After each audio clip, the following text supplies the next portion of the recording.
Assalamualaikum warahmatullahi wabarakatuh. Waalaikumsalam warahmatullahi wabarakatuh. Kenalkan, kami dari Pendidikan Olahraga tahun 2022. Saya Muhammad Fauzi Ladim. Saya Fiorangga Mauladani. Saya Andri Haki Azhari. Saya Muhammad Aldi. Saya Muhammad Arifin Ilham. Di sini kami ingin membahas tentang strategi dan model pembelajaran pendidikan. Silakan. Baik teman-teman, sebelum lebih jauh kita membahas tentang strategi pendidikan. Menurut teman-teman sendiri, strategi pendidikan itu seperti apa sih?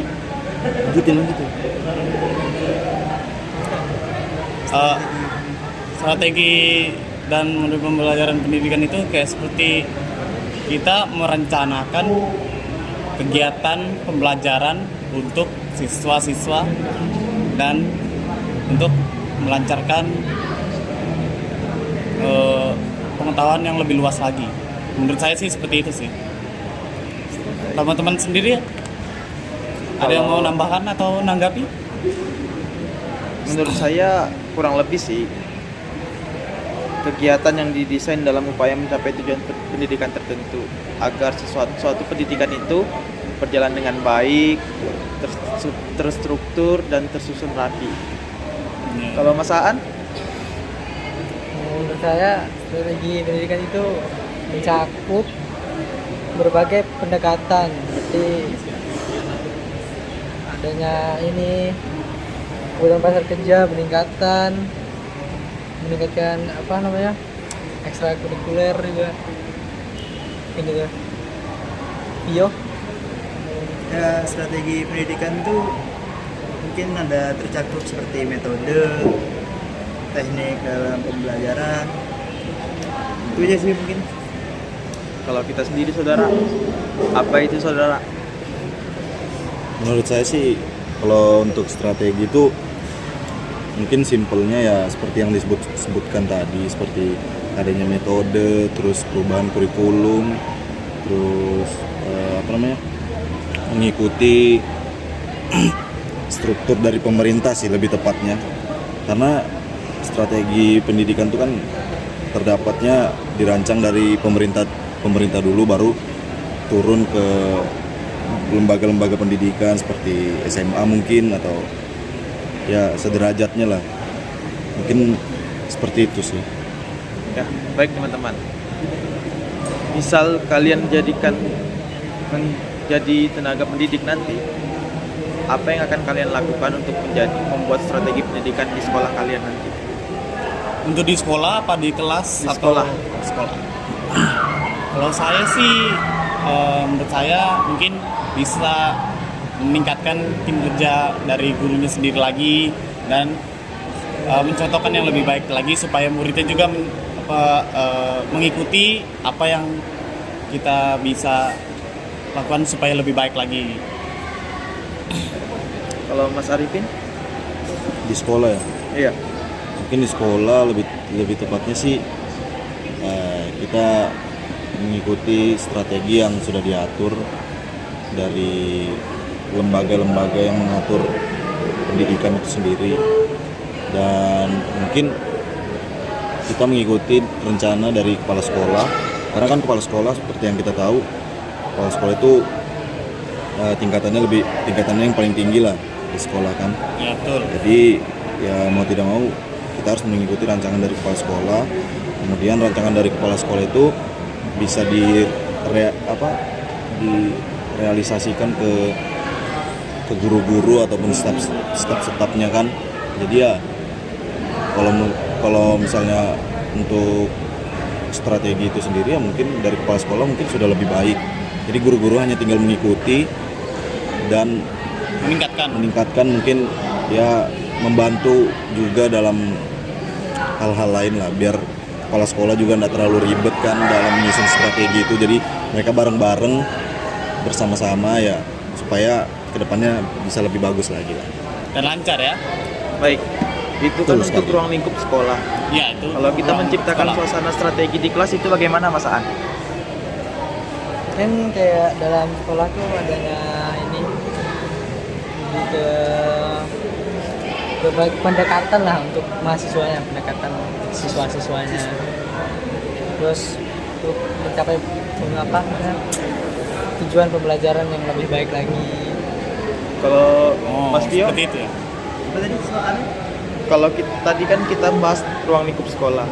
Untuk strategi di kelas itu kita sebagai tenaga pendidik harus bagaimana? Jadi kita mungkin harus ya mengikuti yang dari sekolah-sekolah mungkin supaya bisa lebih mencapai tujuan yang diinginkan. Biar juga mungkin biar kalau di kelas kan ya namanya kita taunya karakter siswa itu mungkin beda-beda kan. Ya, karakter siswanya berbeda. Jadi mungkin kita membuat strategi gimana caranya biar karakter siswa ini bisa kita bentuk, bisa kita barengin dengan perbedaan-perbedaan yang ada. Mungkin seperti itu lah. Karena kemarin juga ada ini kan tentang potensi. Ya, satunya potensi. tentang potensi. Potensi anak. Karena setiap orang Setiap individu itu anak kan berbeda-beda. memiliki karakter dan potensi beda-beda. Ya. Tidak bisa kita harus memaksakan semua harus bisa. Tidak Tapi salah. kita perlahan-perlahan membantu supaya mencapai tujuan tersebut. Ya, untuk bisa mengembangkan potensi mereka itu. Ya, berbicara tentang potensi. Kita nanti kan menjadi calon tenaga pendidik. Ya nih. Bagaimana cara kita mengeluarkan potensi setiap anak? Menurut dari teman-teman masing-masing. Kalau potensi sih mungkin kalau saya sih mungkin bisa mendekati anak tersebut, menanyakan masalahnya atau apa yang menghalau dia atau apa gitu kan misalkan. Jadi kita bantu perlahan, walaupun cuma 1% itu sama aja dengan proses mencapai tujuan yang bakal 100%. Saya sih seperti itu sih untuk semua anak-anak. Kalau dari yang lain ada? Ya. Potensi, cara meningkatkan potensi anak-anak Cara supaya tahu kita ke depan itu mereka berpotensi untuk apa. Misalnya ada yang mungkin kita kan nggak tahu potensi anak kan beda-beda juga. Misalkan ada mungkin anak yang potensinya bisa jadi bola basket, pemain bola basket, mungkin ada yang jadi atlet. Ya, bisa akademik kan, nah, itu seperti apa? kalau untuk yang misalnya contohnya untuk di non akademik misalnya untuk olahraga atlet lah, atlet. Atlet ya. mungkin kita bisa mendukung dengan mungkin mana ya, Motivasi. memfasilitasi Oke, fasilitasi. di sekolah untuk olahraga yang Ditekuni. ditekuni. Oke. Orang lain? Kalau menurut saya sendiri sebagai calon tenaga pendidik, cara kita mengeluarkan potensi anak itu bermacam-macam. Macam-macam. Ya banyak sih harusnya. Salah satunya kan contoh dari non akademik tadi sudah Atlet. dijelaskan. Ya. Dari Bisa betul. menjadi atlet, kita bisa memfasilitasi alat, Ya. sarana dan Ya, prasarananya, betul. dilatih, dibentuk mentalnya hingga menjadi sampai Ke atlet. titik tertingginya. Ya. Kalau dari akademik, kita bisa ikutkan di olimpiade, memperluas wawasannya, Ya. entah itu beasiswa atau di mentoring langsung oleh guru-gurunya, itu bisa jadi salah satu strategi untuk Akademik. ya, Ya, di bagian akademik mungkin sedikit sih. Kalau di bagian akademik itu ya mentoring itu udah pasti ya. itu metode yang sangat bagus kan. Karena mentoring langsung oleh guru itu kita kayak tanpa ada gangguan dari orang lain. Ini memang dikursuskan untuk dia menuju yang lebih ke depan itu biar dia apa ya beda lah hitungannya dari yang lain kan. Karena dia Lebih luas. ya dia dibuat lebih luas pemikirannya supaya kalau mengikuti yang lain kan yang seperti kita bilang tadi potensi anak beda-beda. Kalau misalnya dibarengin karena mungkin kalau kita lihat anak ini mungkin berbeda pemikirannya, bisa lebih memikirkan lebih jauh lah dari teman-teman yang lain kan. Jadi mungkin ya mentoring itu lebih tepat untuk strategi untuk di bagian akademik. Kalau ya untuk atlet mungkin membantu menyediakan fasilitas prasarana ya itu udah lebih baik lah. Karena mungkin tadi ada sedikit Kesalahan teknis lah. kesalahan teknis karena memori HP-nya jelek, Iya. penuh jadinya. Ya. Ya kita Mohon lanjut. maaf aja. Kita lanjut di sini. Kita lanjutkan Tadi lagi ya teman-teman. tadi kan melanjutkan di bagian atlet. Tadi sudah membantu dengan menyediakan fasilitas prasarana dan sarana, dan juga mungkin bisa saya tambahin sedikit, kita harus mencari pelatih atau coach hitungannya yang bisa membantu memang meningkatkan potensi anak tersebut, Anak atlet.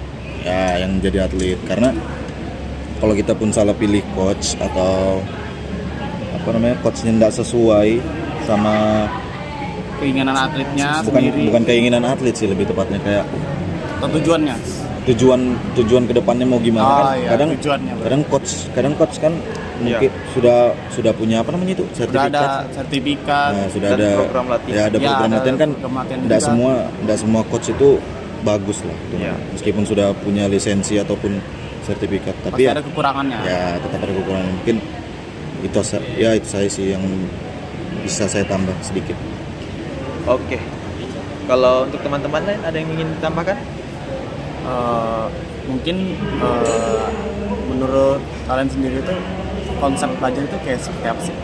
Seperti apa? Konsep belajar. Konsep belajar itu tidak harus di dalam kelas, tidak harus di sekolah. Kita bisa belajar dari mana aja. Entah Berarti itu kita dari Google. bisa kemana-mana nih? Bisa. Oh. Konsep belajar itu luas. Entah dari Google, Perpus. dari perpus. Teman sendiri pun kita bisa belajar. Ini kita sharing. Ini belajar kita lagi belajar. Ini Entah konsep itu- belajar, ini kita sharing. Namanya Iya. konsep belajarnya sharing. Karena belajar itu tidak harus masuk Bilang di nggak tuh? sekolah, tidak harus di perpus. Ya. Gitu aja sih. Karena wawasan untuk belajar itu kan luas. Luas banget banget. banget, Ya. banget. Bisa di mana saja, bisa memakai apa saja. Entah itu lagi BAB kan lagi Jangan bikin dong. kan Jangan ilham, BAB. bikin BAB nggak boleh. Ya. Nggak sopan. Tidak sopan. BAB nggak boleh. Nggak karena sopan. duduk kan nyoba Tahu-tahu tuh pemikirannya cemerlang, kecil. naik dia akan ke atas. Ya. Berarti ada ide-ide Ide. atau program-program yang bisa dilakukan. lakukan. Iya, betul. Kalau itu sih. Yang Kalau- lain bisa nambahin kah atau mau mungkin- menanggapi juga? Mas Pio. Kita bisa melakukan pembelajaran di luar kelas, mungkin kan Iya. di dalam kelas biasanya sudah Udah itu suntuk, aja, bosan. ya. Oh iya Kan betul. bisa sesekali di luar untuk Refreshing berubah lah. suasana, ya. Refreshing otak, Ya. ngeliat pemandangan gitu. Oke. Masuk. Oke. Kalau dari tadi kita membahas tentang strategi. Iya. Strategi yang akan kalian lakukan ketika menjadi peserta didik nanti. Peserta didik menjadi Tenaga didik. pendidik Pendidik ya. sebagai guru atau wali Guru. kelas nanti. Wali kelas atau pelatih. Ya. Oke. Apa yang kalian lakukan untuk peserta didik kalian? Mungkin saya bakal mendekati dulu anaknya. Saya susun masing-masing anak masalahnya supaya bisa memikirkan program seperti apa untuk Ya, tujuan yang menyesuaikan- lebih baik menyesuaikan dan anaknya, lancar kan. lagi kepada anak-anaknya yang bisa melanjutkan kelas atau hadirlah dalam kelas saya, seperti itu sih. Kalau Masaan? Mungkin kayak lebih mendekati kayak bilang Adim tadi kan, mendekati anak didik kita, terus melihat potensinya, bagaimana dia belajar, semangatnya kan. Mungkin kalau anak kita semangat, kita harus dekatin lagi, lebih dekat lagi lah kepada anak didik. Ya. Biar biasa ini belajar Mungkin baik. mungkin sedikit sih, kayak kan yang kita bahas-bahas sebelumnya juga Ya. karakter anak-anak kan beda. Karakter. Jadi kita ya sebagai tenaga pendidik mungkin lebih harus menyesuaikan lagi lah Betul. untuk anak-anak peserta didik kita, gimana caranya kita menyesuaikan mereka. Seperti misalnya kan kita lagi ngajar nih, Iya. Ya. terus kan kita kan namanya anak-anak SD lah misalnya, kita ngajar di SD, namanya anak-anak SD kan pecicilan, nggak bisa diam, ribut. Diam, Nah, ribut. kita harus cari metode ngajar kita, gimana caranya anak-anak itu bisa tidak Fokus. melakukan itu lagi dan fokus untuk belajar. Melihat papan tulis kan pasti kalau namanya guru kan, kita kita nulis di papan tulis ya. Jadi kita harus buat mereka gimana caranya fokus meskipun dengan metode bermain lah. Hitungannya kan namanya juga masih anak-anak. Namanya juga anak-anak, iya wajar sih. Ya, Mas. kita harus Kita menyesuaikan ya, lagi. kita harus menyesuaikan seperti yang tadi kita bahas juga. Kita harus cari game yang dimana bisa bikin mereka fokus untuk melihat kita sebagai gurunya. Jadi mereka tidak bermain-main lagi. Berarti kita harus menciptakan suasana Kelasnya yang menarik. Ya. agar anak-anaknya betah dan fokus ingin belajar. Tips yang menarik. Kalau untuk Itu Mas sih Tio, bagus sih. Ya sudah dikatakan dari teman-teman tadi ya, ya, misalnya SD itu kita tidak harus terlalu tertekan Ya, bikin anak-anak itu ya, tertekan. pada pembelajaran yang terlalu Serius lah. serius gitu lah, karena masih SD kan pikiran masih Bermain. Masih bermain. mungkin bisa diselingi sambil Games. games gitu untuk pembelajarannya. Kurang lebih sama ya. kemarin kan kita menghadapi pandemi Ya, kemarin pandemi. COVID. Betul. Pemerintah menerapkan strategi pembelajaran tentang online, Secara daring, online. daring. Ya. Kalau untuk teman-teman sendiri menanggapinya tentang itu, apakah merasa terkendala atau kurangnya beraktivitas di sekolah itu membuat Anda jenuh? Menurut teman-teman apa itu? Kalau menurutku sih sistem daring itu bagus, cuman minusnya aktivitas anak-anak untuk Tertunda. di lingkungan itu jadi berkurang. Bahkan kalau namanya anak-anak, sistem motorik itu kan lebih penting. Ya, Maksudnya bukan lebih penting dari akademik, tapi gimana penyesuaian mereka di lingkungan, melakukan kebiasaan-kebiasaan di lingkungan itu kan harus. Namanya juga anak-anak kan. Kalau kayak kita mungkin yang udah dewasa, mungkin di luar lingkungan mungkin udah bosan lah, malah lebih senang sistem online. Karena kan bisa santai di kos, bisa tidur Itu untuk ke mahasiswa. ya untuk mahasiswa Karena kan yang kos. bisa ditinggal tidur. Ya itu Bisa santai lah. Itu plusnya.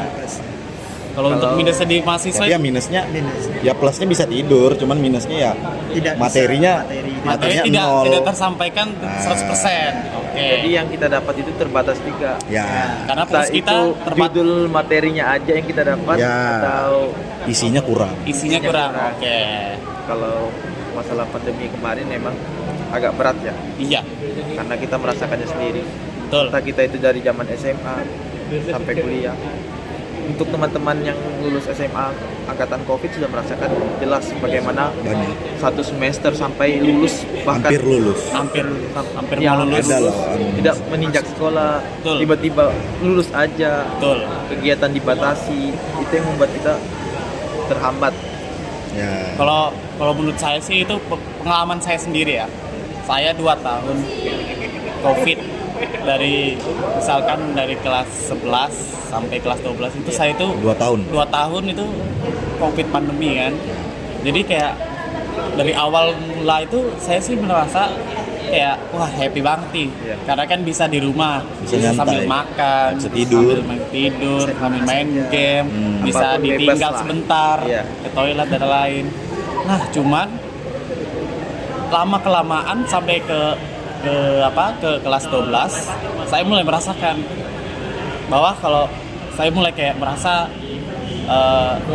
kurang lagi untuk mengenali teman-teman saya misalkan, Kurang literasi. terus literasinya juga kurang, motorik saya juga jadi kurang. Karena Jadi sering saya jadi tidur. semakin memager dan Kebanyakan tidak tidur. tidak sehat jadinya untuk kesehatan tubuh. Jadi sih menurut saya sih 50-50 lagi sih, kembali kepada masing-masing orang yang merasakan. Kalau saya Memang sih beda-beda sih. Saya sih 50-50 sih saya sih. Ada enaknya, ada kurangnya. Ya. Kalau dari saya di tempat saya sana kan ini kan jaringannya nggak bagus kan, Ya kurang Wah. bagus. Iya. Jangan nggak bagus. Kurang bagus. kurang bagus. Iya. Jadi kayak pembelajaran daring itu susah. Sulit. Hambat. Karena kan jaringan itu penting ya untuk Ya kalau untuk daring online. sendiri nih. Sangat penting. Sama tempat saya pun begitu juga. kalau kita melakukan kegiatan daring itu membutuhkan effort banget ya. Betul. Kayak mencari jaringan. Apalagi saya tempatnya perkampungan. Kemarin aja pas pandemi COVID, saya harus berjalan 1,5 jam untuk dapat jaringan agar bisa mengirim tugas, melakukan absen, Zoom. hal sebagainya. Ya. Kalau COVID itu ya bukannya kita mau menyalahkan COVID, cuma mau diapa kalau sudah keadaan kan. Ya, Ya, jadi kita harus berusaha semaksimal mungkin saja untuk kedepannya kan. tetap mengikuti bagaimanapun caranya, tetap mengikuti sistem belajar yang sudah ditentukan. Demi kesehatan dan keamanan kita juga. Ya, Nah baik teman-teman, kalau dari pembahasan kita tadi kan dari strategi, dari peserta didiknya, kita sudah menemukan sebagai calon pendidik tips membuat strategi pendidikan untuk kedepannya nanti seperti apa. Untuk kedepannya. Bentar. Sebelum masuk. jauh masuk ke tips, saya sedikit menyinggung tentang kinerja atau observasi kita lah Ya. di SLB kemarin. Oh iya, Nah, itu kenapa tuh? itu salah satu Itu satu. strategi. sedikit menyinggung ke situ lah, karena kan kita lagi bahas sistem pendidikan kan. Ya, Ya. betul. Di SLB sendiri kan pendidikan mungkin dibilang bukan sulit juga sih, kayak kurang lah. Kurang. Karena kita harus melihat keadaan di mana anak-anak berkebutuhan khusus itu berkeinginan juga untuk melanjutkan pendidikan. Ya. Dimana mungkin ada banyak lah anak-anak berkebutuhan khusus itu yang seperti tunagrahita, tunanetra, autis, banyak lah Dan banyak lagi ya.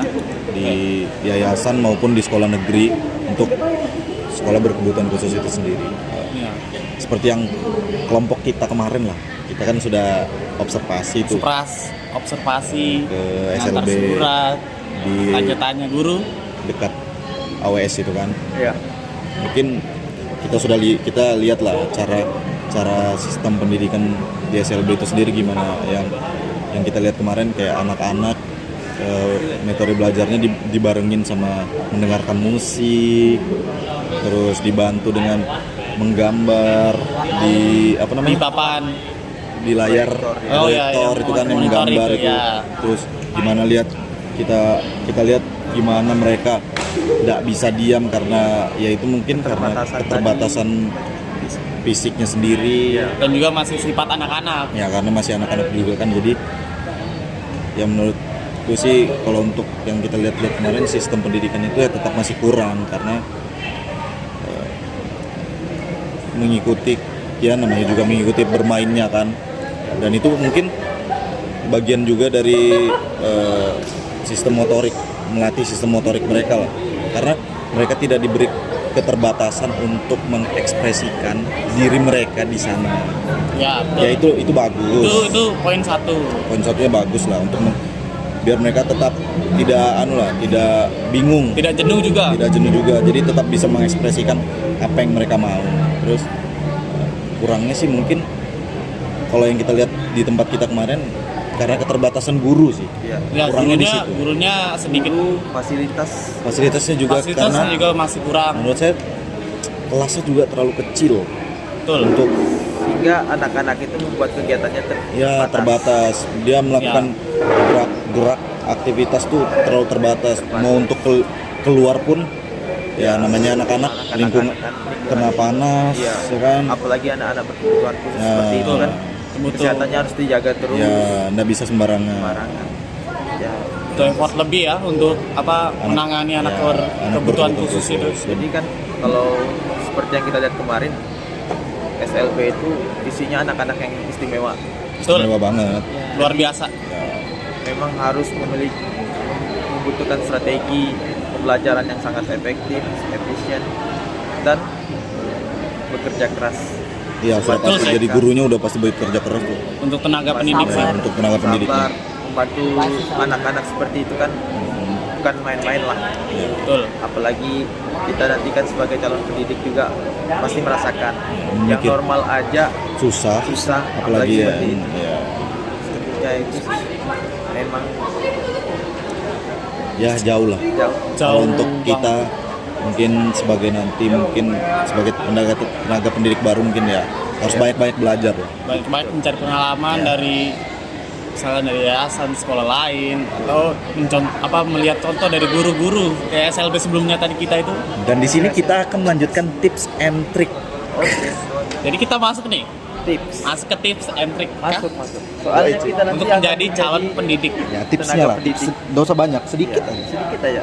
Karena kita nanti pasti mengajar murid, Betul, megang mengajar kelas, murid. entah itu wali kelas, entah itu Betul. bagian staf kantor, kepala sekolah, siapa tahu jadi sini kepala sekolah kan teman-teman. Amin. Alhamdulillah kalau itu Amin. terjadi, amin. Jadi tips untuk strategi pembelajaran nanti, pendidikannya yang teman-teman ampuh pada sekolah seperti apa? Wah, sangat menarik sekali ya pertanyaannya. Mungkin dari saya ini mengenali peserta didik. Ya udah itu udah pasti. Satu Itu tuh, udah pasti. udah pasti itu.